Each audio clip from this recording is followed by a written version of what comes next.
நண்பர்கள் அனைவருக்கும் இருவர் சேனலின் வணக்கங்கள். இன்னைக்கு நம்ம கிரிக்கெட் அப்டேட்ல எதை பத்தி பார்க்க போறோம்னா, அஸ்வின் நீ உன் வேலையை மட்டும் பாரு, அடுத்தவனோட சம்பளத்தை பத்தி எல்லாம் பேசக்கூடாது அப்படின்னு சிஎஸ்கே அணியோட முன்னாள் வீரர் கடுமையா விமர்சனம் செஞ்சிருக்காரு. சென்னை சூப்பர் கிங்ஸ் அணியோட இளம் வீரரான டெவால் பிராவிஸ்க்கு அதிக பணம் கொடுத்து சிஎஸ்கே அணி நிர்வாகம் வாங்கியதா அஸ்வின் தெரிவித்த கருத்துக்கு முன்னாள் சிஎஸ்கே வீரர் அனிருத்தா ஸ்ரீகாந்த் கடுமையான கண்டனத்தை தெரிவிச்சிருக்காரு. IPL 2025 ஆண்டு சீசன் நடந்துகிட்டு இருந்த போது சென்னை சூப்பர் கிங்ஸ் அணியோட வீரர் ஒருத்தர் காயம் அடைஞ்சாரு. அந்த நிலையில காயமடைஞ்ச வீரருக்கு மாற்று வீரரா டெவால் பிராவிஸ் சென்னை அணிக்குள்ள வந்தாரு. இது குறித்து கருத்து தெரிவித்த ரவிச்சந்திரன் அஸ்வின், மத்த அணிகள் எல்லாம் டெவால் பிராவிஸை வாங்க தவறிட்டாங்க, ஆனா சிஎஸ்கே அணி கூடுதல் பணம் கொடுத்து டெவால் பிராவிஸை வாங்கியதா கூறினாரு. தற்போது இந்த ஒரு ஸ்டேட்மெண்ட் தான் சர்ச்சையை ஏற்படுத்தி இருக்கு. ரவிச்சந்திரன் அஸ்வின் கூறிய இந்த கருத்துக்கு சிஎஸ்கே அணி நிர்வாகம் வெளியிட்ட அறிக்கையில, நாங்க அதிக பணம் எல்லாம் கொடுக்கல, ரூல்ஸ் படிதான் டெவால் பிராவிஸை வாங்கி இருந்தோம்னு தெரிவிச்சிருக்கு. இந்த நிலையில ரவிச்சந்திரன் அஸ்வின் தான் சொன்ன இந்த விஷயம் தவறாக புரிந்து கொள்ளப்பட்டதாகவும், பணம் பத்தி நான் பேசலன்னும்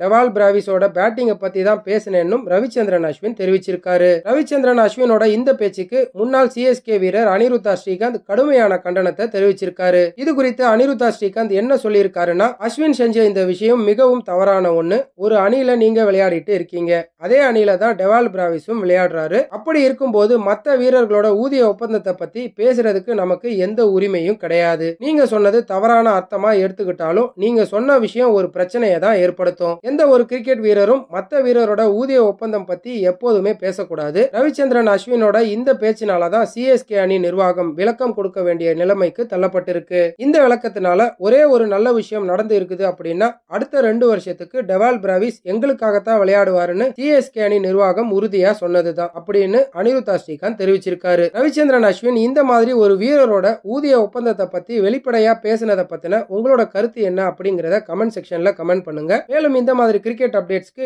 நம்ம சேனலை சப்ஸ்கிரைப் பண்ணிக்கோங்க. கூடவே பக்கத்துல இருக்கிற பெல் பட்டனை கிளிக் பண்ணி அதுல இருக்கிற ஆப்ஷன் ஆலையும் செலக்ட் பண்ணிக்கோங்க.